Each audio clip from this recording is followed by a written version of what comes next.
Neuroleptic Malignant Syndrome is a rare but life-threatening complication of anti-psychotic drugs. Often people mix it up with Serotonin Syndrome because they share some clinical features, but they're actually really different. At the end of this video, we'll go through my easy mnemonic, SCOMO, BROMO, then DANTRO, to help you differentiate between them and remember how to manage NMS. But first, let's recap a couple of things. Antipsychotics are dopamine antagonists, so we really need to know what dopamine does in the first place to understand the pathophysiology of NMS.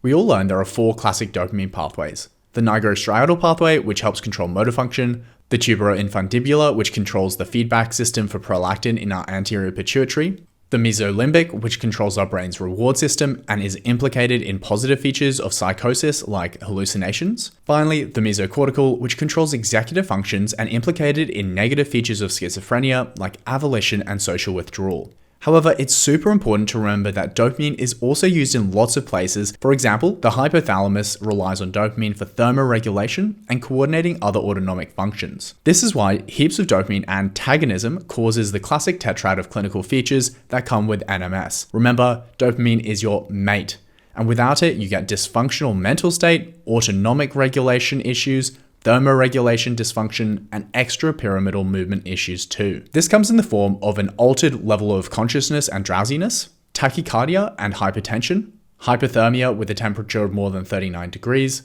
and Parkinsonism features like bradykinesia, lead pipe rigidity, and tremor. Although neuroleptic malignant syndrome can occur at any time during treatment with antipsychotic drugs, it usually occurs within 2 weeks of starting them or increasing the dose, and it develops over days. Now, this is a really important distinguishing feature from serotonin syndrome, which has a more rapid onset. Remember, NMS causes rigidity and tremor. It looks like Parkinsonism, while serotonin syndrome causes hyperreflexia and clonus. 2 important investigation findings to look out for include a serum creatinine kinase, which is more than 3 times the upper limit of normal, and leukocytosis.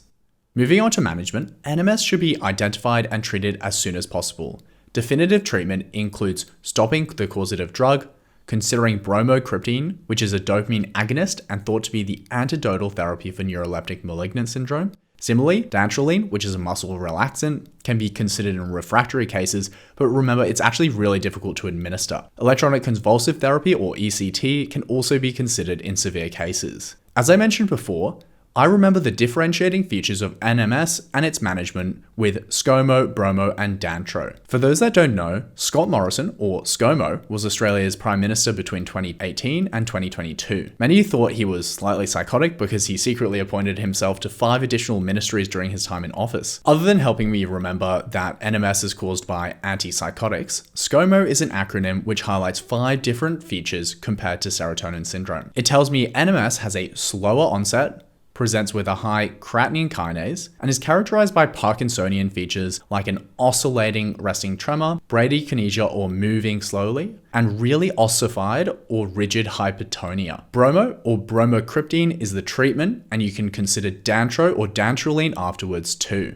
Thanks so much for watching Townsend Teachings. Don't forget to like, comment, and subscribe. It really helps the channel.